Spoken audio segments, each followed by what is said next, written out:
नमस्कार आदरणीय मित्रों।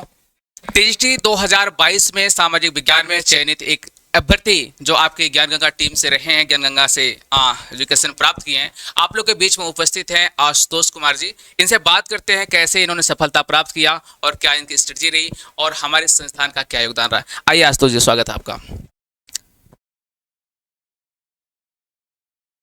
सबसे पहले आप अपना परिचय दीजिए, आप कहाँ के रहने वाले हैं, कैसे आपने ज्ञान गंगा को ज्वाइन किया और क्या आपकी स्ट्रेटजी रही आपकी तैयारी में जो आपको सफलता तक पहुंचाई। मेरा नाम आशुतोष कुमार प्रजापति है।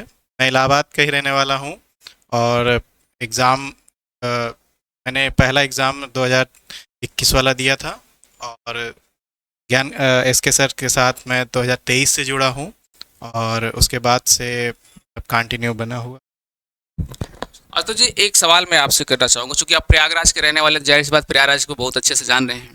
तो यहाँ पर बहुत बड़े बड़े संस्थान हैं जहाँ पर भीड़ बहुत ज़्यादा इकट्ठा होती है और आप देखते हैं ज्ञान गंगा में भीड़ तो ज़्यादा नहीं रहती, लेकिन कम लोगों में बहुत ज़्यादा सिलेक्शन मिला है और सिलेक्शन इतना कि मतलब वही है, करनी कहीं और पर रहती थी लेकिन कथनी की आसान पे आप देखेंगे तो यहाँ पे हर लोग कहते हैं कि हम बढ़िया करेंगे, लेकिन यहाँ पे करके दिखाया गया।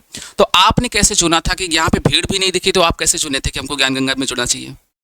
देखिए सर, यहाँ का सबसे बड़ी क्वालिटी है कि जो पॉलिटिकल साइंस के टीचर बेस्ट एजुकेटर हैं यहाँ के इलाहाबाद के एस के दुबे सर, उनके द्वारा मतलब वो गहराई जो पॉलिटिकल जो नागरिक शास्त्र में जो होनी चाहिए वो सर के द्वारा मुझे मिली। मैं पहले भी पढ़ा था, लेकिन जब मैं इनका सर का टेस्ट देने लगा तो मुझे जैसे कॉन्सेप्ट कई ऐसे स्तर पे होते हैं कि आप फैक्ट रट के काम नहीं चला सकते, आपको वो कॉन्सेप्ट आना चाहिए तभी आपका वो लेवल बढ़ता है। तो मैं एस के सर के साथ हर टेस्ट में जुड़ा था और हर टेस्ट में आता था और सर का सबसे बड़ी बात है कि सर टेस्ट लेते थे, फिर उसके बाद 1 घंटा हर एक प्रश्न की विधिवत व्याख्या करते थे और उस विधिवत व्याख्या की वजह से मेरा काफ़ी आज इस एग्ज़ाम में 58 क्वेश्चन सही कर पाया हूँ और इसके लिए मैं आपको सर धन्यवाद भी देना चाहता हूँ। और साथ ही साथ हिस्ट्री के लिए इलाहाबाद के एक अच्छे एजुकेटर हमारे साथ खड़े हैं, विजय सर। इनके साथ भी मैं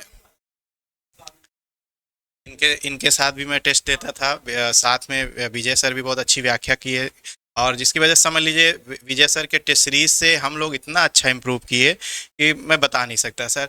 और नोट्स के साथ साथ जब क्वेश्चन फॉर्म में जब आपको मिलते हैं मैटर तो समझ में दिमाग में बैठने लगता है। तो हम लोग थोड़ा सा, मैं एक्चुअली एज जब बढ़ती है ना तो थीरी वाली चीज़ें बहुत कम याद होती हैं, लेकिन आपको वही चीज़ें प्रश्नोत्तर शैली मिलती हैं तो याद होने में बहुत आसानी रहती है। ये चीज़ बहुत सहयोगी रहा है। इसके सर का नोट्स हम लोग ऑनलाइन पैकेज भी लिए थे, उसके बाद उसको प्रिंट आउट निकलवा के उसको रटते भी थे, तब जाके तैयार हुआ। और इसके सर ये सर का भी इसी तरह हम लोगों ने तैयार किया। एक फाइनल प्रश्न आपसे करें कि मतलब जैसे बहुत से साथी आपके ऐसे रहेंगे जो आपके साथ ही तैयारी किए हैं लेकिन किसी कारण से चयनित नहीं हो पाए, और बहुत से ऐसे होंगे जो पहली बार परीक्षा देने जा रहे हैं, तो आप उनको कौन सी टिप ऐसा बताना चाहेंगे जिसकी वजह से वो आपकी तरह इस मुकाम पर पहुंच पाए। एस के सर की नोट्स और विजय सर की नोट्स में एक चीज़ मैं आपको सलाह देना चाहूँगा कि जैसे याद नहीं होता। मैं अनुभव किया हूँ। मैं 3 4 5 पहली बात तो ये वैकेंसी आप जानते हैं 4 साल से थी, लटकी हुई थी, तो हम लोग को समय मिल गया अपने अंदर शोध करने का। मैंने बहुत शोध किया कि कैसे याद करना है।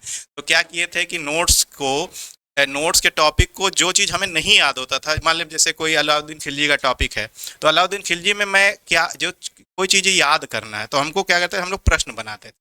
जैसे अलाउद्दीन खिलजी के जो अभियान थे उसके मिलान प्रश्न बनाते थे। इस तरह बना के अलाउद्दीन खिलजी पे 60 70 क्वेश्चन बना लिए। मौर्य काल पे हमने 150 क्वेश्चन बना लिए। तो इस तरह बना के हम समेट लेते थे और वही परीक्षा के 20 दिन पहले उसी को रटे। तो इससे क्या हुआ कि जो बिखरी हुई चीज़ें थी उसको हमने समेट करके रटने का प्रयास।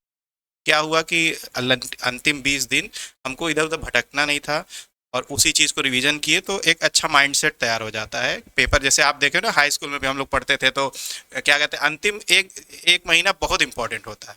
वही अंतिम 1 महीना हमारे लिए भी बहुत गोल्डन टाइम था और अच्छे से पढ़ाई। चलिए, आपको बहुत बहुत धन्यवाद। एक बार फिर से आपको सफलता की हार्दिक शुभकामनाएं।